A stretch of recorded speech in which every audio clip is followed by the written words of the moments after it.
ജപ്പാനിൽ നിന്ന് കൊണ്ടുവന്ന പാൽനുര പാൽക്കുഴമ്പ് എന്നിവ ഉള്ളങ്കയിലിട്ട് ചലച്ചുണ്ടാക്കിയ ഈ മരുന്ന് നിങ്ങളെ ചൂട്ടുവരെ കൊണ്ട് തോണ്ടിയെടുത്ത് അണ്ണാക്കിട്ട് ഒരു 3 കറക്ക് ടപ്ലിയു ടപ്ലിയു ടപ്ലിയു എന്ന് സ്വരം കേട്ടാൽ സംശയിക്കേണ്ട സുഹൃത്തെ നിങ്ങളുടെ രോഗം നിശ്ചയിച്ചം മാറി. നോക്കണം സാർ, ഇതുപോലെ എന്റെ കയ്യിലിരിക്കുന്ന കട്ടുമ്പനെ ആനയാക്കാമാനെ പൂനയാക്കാം പൂനെ ചേനയാക്കാം. ഇത് മായമല്ല ജാലമല്ല മരുന്നിന്റെ മാറ്റൊരു ശക്തി മാത്രമാണ്. ആലപ്പിയടി മാലി കൊണ്ടോട്ടി കൊല്ലേണ്ടെന്ന് വിദേശരാജ്യങ്ങൾ ചുറ്റിച്ചടിച്ചാൻ ഇവിടെ വന്നിരിക്കുകയാണ്. ഞാനെന്ന് പറയുമ്പോൾ കല്യാണം പൊളിയാണ് ചതിയാന്ന് അറിയില്ല സുഹൃത്തേക്കില്ല. പാറയിൽ വിളിയാ തെറിക്കുക, വെള്ളത്തിൽ വിളിയാൽ നുരവങ്ങുക, ചില മൂത്രം.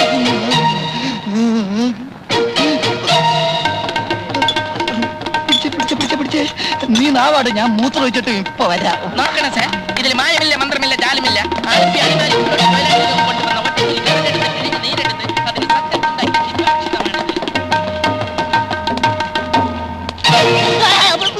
എനിക്കിനി ഒന്നും നോക്കാനില്ല. നിന്നെയും കൊല്ലും അവനെയും കൊല്ലും. നീ കൊണ്ടുവന്ന ഡോക്ടർ എന്റെ ജീവിതം തൊലച്ചടാ, അറിയാവോ? എന്നെ ഒന്നും ചെയ്യരുത്. അവനൊരു വ്യാജ ഡോക്ടറാണെന്ന് അന്ന് എനിക്കറിയില്ലായിരുന്നു. എന്ത്? അറിഞ്ഞപ്പോ അവനോട് ഞാൻ പലവട്ടം പറഞ്ഞതാ, അറിയാത്ത പണി ചെയ്ത് മനുഷ്യനെ കൊല്ലരുതെന്ന്. കേട്ടില്ല. എന്താ ഉണ്ടായത്? ആ വ്യാജനെ പോലീസ് പിടിച്ചോ? വ്യാജൻ? അത് ശരി.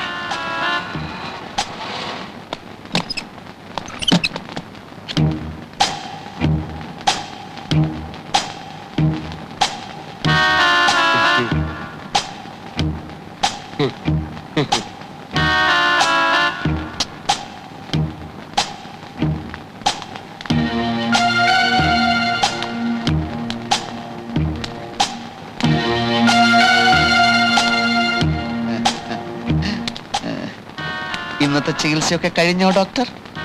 പിന്നെ എന്തൊക്കെയുണ്ട് വിശേഷങ്ങൾ? സുഖാണോ? ഇവിടെ അസൗകര്യങ്ങൾ വല്ലതുണ്ടോ? ഉണ്ടെങ്കിൽ പറയാൻ മടിക്കരുത് കേട്ടോ. ഡോക്ടർ എന്താ ഒന്നും മിണ്ടാത്തത്? ഓ, മനസ്സിലായി മനസ്സിലായി. നന്ദിനിയും ഡോക്ടറുമായുള്ള വിവാഹത്തിന് ഞാൻ തടസ്സമാകുമോ എന്നുള്ള സംശയം അല്ലേ? ഇനി ആ സംശയം വേണ്ട. നന്ദിനിയെ ഡോക്ടർ തന്നെ വിവാഹം കഴിക്കണം. പിന്നീടാ ഞാൻ ആലോചിച്ചത്, ഞങ്ങൾ തമ്മിൽ ഒരു ചേർച്ചയില്ല. ലണ്ടനിൽ പഠിച്ച വനിതാ ഡോക്ടറും മണിപ്പാലിൽ പഠിച്ച പുരുഷ ഡോക്ടറും. നിങ്ങൾ തമ്മിൽ ഭയങ്കര ചേർച്ചയാണ്. ഈ കല്യാണം നമുക്ക് എവിടെ വെച്ച് നടത്താൻ? ക്ഷേത്രം മതിയോ അതോ കല്യാണ മണ്ഡപം വേണോ? കല്യാണത്തിന്റെ അന്ന് ഈ നാടൊന്ന് ഇളകി മറിയണം. അത് ഞാൻ ഇളക്കി തരാം. ഡോക്ടർ വിഷമിക്കേണ്ടി വരില്ല. പിന്നെ ചില അവകാശങ്ങളൊക്കെ ഞാൻ എടുക്കും. ഉദാഹരണത്തിന് കല്യാണത്തിന്റെ അന്ന് ഡോക്ടറെ കൊടുക്കാനുള്ള വസ്ത്രങ്ങളൊക്കെ ഞാൻ വാങ്ങും. ഡോക്ടർ എന്ത് പറയുന്നു? അത് എതിര് പറയരുത്, എനിക്ക് സങ്കടം വരും. ഒരു ഫോട്ടോ ഉണ്ടോ കയ്യില്? ഫോട്ടോ ഡോക്ടറുടെ പത്രത്തിൽ കൊടുക്കാനാ. ഡോക്ടറുടെയും നന്ദിനിയുടെയും ഒരു അടിക്കുറിപ്പ് ഉണ്ടാവും. Doctor Rajagopal, doctor Nandini. ഇവർ ചിലപ്പോൾ അടുത്ത ആഴ്ച വിവാഹിതരായേക്കും. അങ്ങനെ കൊടുക്കാൻ എന്താ? വിവാഹിതരായേക്കും എന്ന് പറഞ്ഞു കൊടുക്കുന്നതിന് വിവാഹം കഴിഞ്ഞിട്ട് വിവാഹിതരായി എന്ന് പറഞ്ഞു കൊടുത്താൽ പോരെ? അതിൽ പുതുമയില്ല. വിവാഹിതരായേക്കും എന്ന് പത്രത്തിൽ കൊടുക്കുന്നതാണ് പുതുമ. ഫോട്ടോതാ ഫോട്ടോതാ ഫോട്ടോതാ ഫോട്ടോ ഒന്നും ഇല്ല. ഫോട്ടോതാ. എന്തായി സാവിത്രി? എന്ത്? നന്ദിനോട് നീ സംസാരിച്ചില്ലേ? സംസാരിച്ചല്ലോ. എന്നിട്ട് അവക്ക് ഏതോ ലൈബ്രറിയിൽ പോണോത്രേ. പിന്നെ ഏതോ ഒരു ഇംഗ്ലീഷ് പടത്തിന്റെ കാസറ്റ് കൊടുക്കണമെന്ന്. കാസറ്റോ? അതല്ല ഞാൻ ചോദിച്ചത്. ഡോക്ടറുമായിട്ടുള്ള കല്യാണക്കാര്യത്തെ പറ്റി സംസാരിച്ചില്ലേന്ന്. ഇല്ല. സംസാരിക്കണമെന്ന് ഞാൻ പറഞ്ഞിരുന്നല്ലേ? ഉവ്. പക്ഷെ സംസാരിക്കണമെന്ന് എനിക്കൂടെ തോന്നണ്ടേ? ഒരു പാവം ചെറുക്കന്റെ സ്വത്ത് മുഴുവൻ തട്ടിയെടുത്തിട്ട് പറഞ്ഞ പോലെ അവനെ ഇവിടെ കാണുന്നില്ലല്ലോ. എന്തിനാ കാണുന്നത്? ഈ വീടിന്റെ അവകാശം കൂടി നിങ്ങൾ എഴുതി വാങ്ങിയില്ലേ? ഒരു കാര്യം ഞാൻ പറഞ്ഞേക്കാം. ഞാൻ മുൻകൈ എടുത്തിട്ടാണ് നന്ദിനിയെ ഡോക്ടറെ കൊണ്ട് കല്യാണം കഴിപ്പിക്കുന്നതെങ്ങാനും അവനോട് പറഞ്ഞു കൊടുത്താലുണ്ടല്ലോ, ഈ മാധവൻ തമ്പിയുടെ തലസുരമ നീ കണ്ടിട്ടില്ല? ഓ, ഞാൻ ഒരുപാട് കണ്ടതാ. ആ കണ്ടതുപോലെ നീ കാണാൻ പോകുന്നത്. എന്ത് കുന്തോ ആയാലും നന്ദിനി അത്ര പെട്ടെന്ന് ഒരു കല്യാണത്തിന് തയ്യാറാവുന്ന എനിക്ക് തോന്നുന്നില്ല. പിന്നെ ആ കാര്യം ഞാൻ നോക്കിക്കോളാം. കല്യാണത്തിന് അങ്ങനെ അവളെ സമ്മതിച്ചില്ലെങ്കിലുണ്ടല്ലോ അവിടെ കയ്യും കാലും ഞാൻ ചവിട്ടി പിടിക്കും. ആരുടെ കയ്യും കാലാണ് അമ്മാവ? മഹാദേവനോ? നീ എവിടെ ആയിരുന്നടാ? അതെ, നിന്നെ കല്യാണം കഴിച്ചില്ലെങ്കിൽ നന്ദിനിയുടെ കയ്യും കാലും ഞാൻ തല്ലി ഓടിക്കുന്നു പറയായിരുന്നു. അതൊന്നും വേണ്ടിവരില്ല അമ്മാവ. അല്ലാതെ തന്നെ നമ്മൾ ആഗ്രഹിച്ചതുപോലെ എല്ലാം നടക്കും. ഇങ്ങോട്ട് വന്നേ. ഒരു കാര്യം ചോദിക്കട്ടെ മോനെ മഹാദേവ, എന്താ നീ ഉദ്ദേശിച്ചത്? കടിഞ്ഞാൺ എന്റെ കയ്യിൽ കിട്ടിക്കഴിഞ്ഞു. ഏത് കടിഞ്ഞാൻ? നീ കുതിരയെ മേടിച്ചു? ഒരു എലിയെ പിടിച്ചാൽ പൂച്ച അതിനെ പെട്ടെന്ന് അങ്ങനെ തിന്നുകടയില്ല. കുറേ നേരം ഇങ്ങനെ തട്ടി തട്ടി കളിക്കും. അത് രസ. ഏത് പൂച്ച? ഏത് എലി? പൂച്ച ഞാനാ. എലി എലി അത് പിന്നെ പറയാം. ഇപ്പൊ പറ മോനെ. വേണ്ട, കാര്യം അറിയുമ്പോ അമ്മാവൻ എന്നെ കെട്ടിപ്പിടിച്ചൊരു ഉമ്മ തന്നില്ലെങ്കിൽ നോക്കിക്കോ. ഒന്ന് പറ മോനെ. പിന്നെ പറയാം. നന്ദിനിയെ അവൾ ഇഷ്ടപ്പെടുന്ന മിടുക്കനായ ഡോക്ടർ തന്നെ കെട്ടട്ടെ. എവിടം വരെയായി അമ്മാവ കാര്യങ്ങൾ? ഇന്ന് കാലത്ത് അവള് പറയാ അവ ഉടനെ ഡോക്ടറെ കല്യാണം കഴിക്കണമെന്ന്. സ്ത്രീധനത്തുക നാളെ തന്നെ ഡോക്ടർക്ക് കൊടുക്കണമെന്നും അവന്റെ വീട്ടിൽ അറ്റകുറ്റപ്പണി ചെയ്യാൻ ഞാൻ എന്ത് ചെയ്യണമെന്ന് പറ കുഞ്ഞെ. ഡോക്ടർ അറ്റകുറ്റപ്പണിയൊക്കെ തുടങ്ങിയോ? അതെന്നെ. ഞാൻ നിന്നെ കുറ്റപ്പെടുത്തുന്നേ, എന്റെ വിധിയാണ്. രക്ഷപ്പെടാനുള്ള അവസാന സന്ദർഭവും നഷ്ടമായി. 2 ദിവസത്തിനകം നല്ലൊരു തുക കൈ വന്നേനെ, എല്ലാം തൊലഞ്ഞു. ഈ മഹാദേവന്റെ ഉദ്ദേശം എന്താണെന്ന് എനിക്ക് മനസ്സിലാവാത്തത്. നിന്നെ നേരി കണ്ടിട്ടും ഒരു വ്യാജനാണെന്ന ഭാവം പോലും നടിക്കാത്ത എന്ത്? ഏതോ വാഹനം വന്നിട്ടുണ്ട്. ഏയ്, നിന്റെ ഉള്ളിലുള്ള ഭയം കൊണ്ട് തോന്നിയതാ. അല്ലോ പോലീസ്! എങ്ങോട്ടാ പെട്ടിയൊക്കെ ആയിട്ട് വ്യാജ ഡോക്ടർ? ഒളിച്ചോടാനുള്ള പദ്ധതിയാണല്ലേ? വ്യാജ ഡോക്ടറുടെ കൂടെ വ്യാജ ദല്ലാളും ഉണ്ടല്ലോ. അതും സൗകര്യമായി. ഇവനെ തെരഞ്ഞ് നമ്മൾ ഇനിയും കറങ്ങാതെ കഴിഞ്ഞല്ലോ. രണ്ടുപേരും പോന്നോളൂ.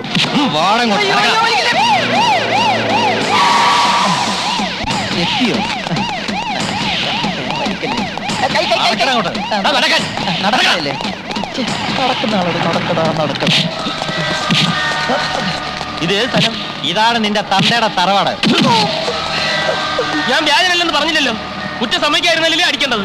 വ്യാജനാണെന്ന് സമ്മതിച്ചാലും സമ്മതിച്ചില്ലേലും ഇരിക്കാനാ പറഞ്ഞിരിക്കുന്നത്. അതെവിടുത്തെ ന്യായം? ഇത് ഇവിടുത്തെ ഞങ്ങളുടെ ന്യായം. ഇത് ഞാൻ സമ്മതിക്കില്ല. ജയിലിൽ കൊണ്ടുവന്ന് മനസ്സിലാക്കാം. ഇവിടെ കൊണ്ടുവന്ന് കൊല്ലാനാണോ ഭാവം? കൊല്ലടാ, കൊല്ലും.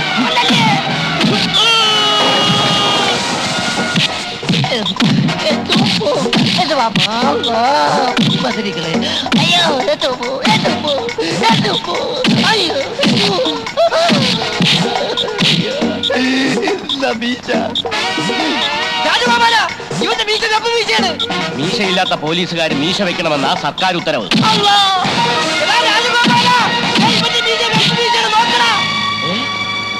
വ്യാജ പോലീസാണോ? അടിയടായി മുട്ടി.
ശരിക്കുള്ള പോലീസിനെ കിട്ടിയില്ലേ?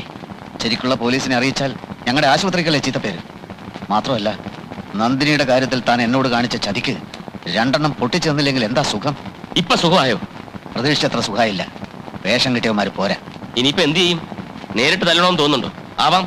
വിഷപ്പാമ്പുകളെ ഞാൻ കൈകൊണ്ട് തൊടാറില്ല. എങ്കിൽ ഞങ്ങൾ ഇനി എന്ത് ചെയ്യണം? 2 പേരും കൂടി നേരത്തെ ചെയ്ത മരുന്ന് കച്ചവടമല്ലേ, അത് തുടരാലോ. അല്ലെങ്കിൽ മറ്റേതെങ്കിലും സ്ഥലത്ത് പോയി ഡോക്ടറെ ജോലി തന്നെ നോക്കാം. പക്ഷെ ആ കൂട്ടത്തിൽ പെണ്ണുങ്ങളെ കറക്കുന്ന പരിപാടി ഉണ്ടല്ലോ, അത് വളരെ ക്രൂരമാണ്.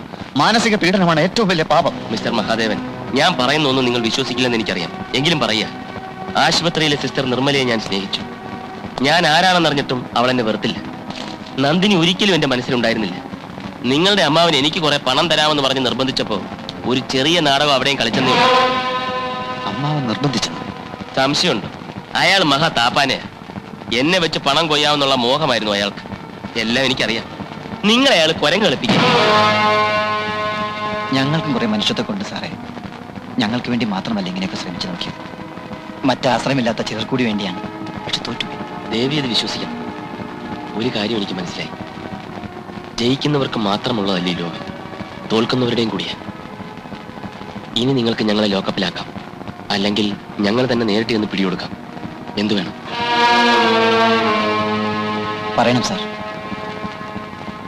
ലോക്കപ്പിലാക്കാനൊന്നും എനിക്ക് ഉദ്ദേശം ഉണ്ടായിരുന്നില്ലെന്ന് ഞാൻ പറഞ്ഞല്ലോ. എങ്കിൽ പൊയ്ക്കോട്ടെ. ദൈവാധീനം കൊണ്ട് ആശുപത്രിക്ക് ഞാൻ കാരണം ഒരു കുഴപ്പം ഉണ്ടായിട്ടില്ല. ഇനിയും അങ്ങനെ തന്നെ ആവട്ടെ. Good bye.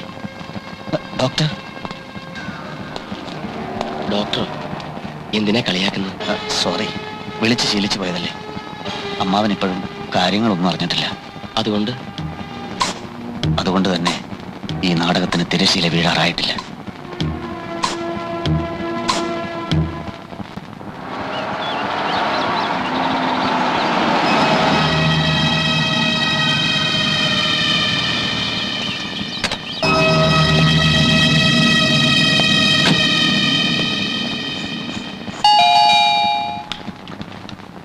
രാഘവ, ആരാണോ നോക്കിയേ? ഡോക്ടറാണെങ്കിൽ അവിടെ ഇരിക്കാൻ പറ.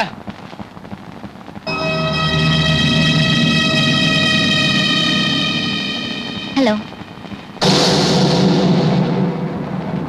യെസ്, ഡോക്ടർ നന്ദിനിയല്ലേ? അതെ. എന്നെ ഓർമ്മയുണ്ടാവില്ല. ഞാൻ ഡാഡിയുടെ കൂടെ 1-2 തവണ ഇവിടെ വന്നിരുന്നു. ഡാഡി എന്ന് വെച്ചാ എനിക്ക് മനസ്സിലായില്ല. കേരളത്തിലെ ഒരു പാവം PWD മിനിസ്റ്റർ. ഞാൻ അദ്ദേഹത്തിന്റെ 1 and only സൺ ഹരികൃഷ്ണൻ. ഓർക്കുന്നു? ഡാഡി അറിയാം. അത് തന്നെ വലിയ കാര്യം. എന്നെ ഓർക്കേണ്ട കാര്യമൊന്നുമില്ല. ഞാൻ അതിന് മാത്രം ഒന്നുമില്ല താനും. അതെനിക്കറിയില്ല. ഓർക്കുന്നില്ലെന്ന് പറഞ്ഞത് ഓർക്കാത്തോണ്ട് തന്നെയാ. യെസ്, മനസ്സിലായി. ഡാഡി പറഞ്ഞിട്ട് എപ്പോഴും ഓർമ്മയിലുണ്ട്. പഠിക്കാൻ പുറത്തു പോയിരിക്കായിരുന്നല്ലേ? ഉവ്വ്. എന്ന് തിരിച്ചു വന്നു? കുറച്ചു നാളായി. ഇരിക്കൂ, ഞാൻ അച്ഛനെ വിളിക്കാം. എനിക്ക് ധൃതിയൊന്നുമില്ല. ഇവിടേക്ക് മാത്രമായിട്ട് വന്നതാ. ഉള്ള കാര്യം തുറന്നു പറയട്ടെ. എന്ത്? എന്റെ ഓർമ്മയിലുള്ള നന്ദിനി ഇത്രയ്ക്ക് സുന്ദരിയായിരുന്നില്ല. Thanks for the compliment. അച്ഛാ, ഏതൊരാൾ കാണാൻ വന്നിരിക്കുന്നു. അല്ല, ആരിത്? അച്ഛൻ വന്നിട്ടുണ്ടോ? ഇല്ലെങ്കിൽ അച്ഛനവിടെ ഇലക്ഷൻ തിരക്കില്ല. ഒരു പ്രധാന കാര്യം നേരിട്ട് പറയാൻ തന്നെ ഏൽപ്പിച്ചിരിക്കുക. ഇരിക്കേ. അല്ല, ഇലക്ഷൻ ഫണ്ടോ മറ്റോ ആണോ? ഹേ അല്ല, ഒരു രഹസ്യമാണ്. അങ്കിളിനും ഗുണമുള്ള കാര്യമാണെന്ന് കൂട്ടിക്കോ. ഇവിടുത്തെ ടൗണിൽ നിന്ന് 3 കിലോമീറ്റർ ദൂരെ ഒരു സ്റ്റേഡിയം നിർമ്മിക്കാൻ പൊതുമരാമത്ത് വകുപ്പ് തീരുമാനിച്ചിട്ടുണ്ട്. അക്കാര്യം പുറത്തു വിട്ടിട്ടില്ല. സ്റ്റേഡിയം വരുമ്പോൾ അതിന് ചുറ്റുമുള്ള സ്ഥലത്തിനൊക്കെ വില 10 ഇരട്ടിയെങ്കിലും ഒറ്റയടിക്ക് കയറും. ആളുകൾ അറിയുന്നതിന് മുമ്പ് നമ്മുടെ ആളുകളുടെ പേരിൽ ആ സ്ഥലങ്ങൾ വാങ്ങിയെടുക്കണം. അങ്കിളിനോട് കാശ് റെഡിയാക്കി വെച്ചോളാൻ ഡാഡി പ്രത്യേകം പറഞ്ഞിട്ടുണ്ട്.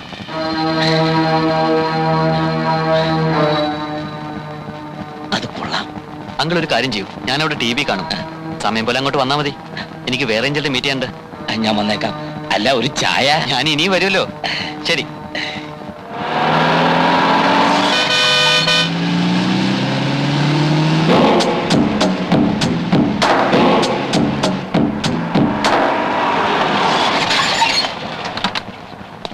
വരണം വരണം. ഫോൺ വന്നപ്പോ മുതലേ ഞാൻ ഡോക്ടറെ കാത്തിരിക്കുക. ഡോക്ടർ പറഞ്ഞത് ശരിയാ. സംഗതി ഇങ്ങനെ എടിഞ്ഞു നീങ്ങിയാ പോരല്ലോ. ഒന്നും ചൂടാകട്ടെ. അകത്തിരിക്കാം. ഡോക്ടർ ഇരിക്കേ. അച്ഛന്റെ പേരെന്താ പറഞ്ഞേ? ഭാർഗവൻ പിള്ള. ബിഷപ്പ് പിള്ളയോട് പണം ഈ ആഴ്ച കൊടുക്കാന്നാ ഞാൻ പറഞ്ഞതേ. അതിന് വെച്ച് താമസിപ്പിക്കണ്ട. അവിടുത്തെ കാര്യമാണല്ലോ ആദ്യം നടക്കേണ്ടത്. നാളെ മറ്റും നമുക്ക് അങ്ങോട്ടൊന്ന് പോയാലോ? വീടൊന്ന് കാണുകയും ചെയ്യാലോ. അല്ല, അതിപ്പോ പണി നടന്നുകൊണ്ടിരിക്കുക. ഈ പെയിന്റിങ്ങും മറ്റുമൊക്കെ എല്ലാം ഒന്ന് ഒതുങ്ങിയിട്ടാവാം. അപ്പോഴേക്കും ഞാനും ഒന്ന് ഫ്രീ ആവും. പണം വേണമെങ്കിൽ ഞാൻ എത്തിച്ചേക്കാം. ആയിക്കോട്ടെ.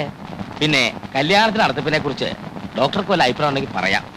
എവിടെ വെച്ച് വേണം, എങ്ങനെ വേണം എന്നൊക്കെ എല്ലാം ഡോക്ടർ ഇഷ്ടത്തിന് വിട്ടു തന്നിരിക്കുക.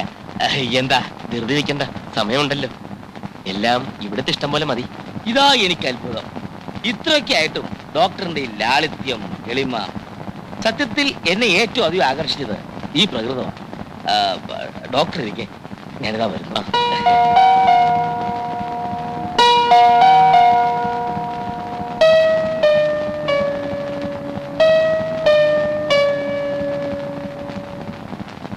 പറഞ്ഞതൊക്കെ മുഴുവനും ഉണ്ട്. ആദ്യം ഇതങ്ങോട്ട് എത്തിക്കുക.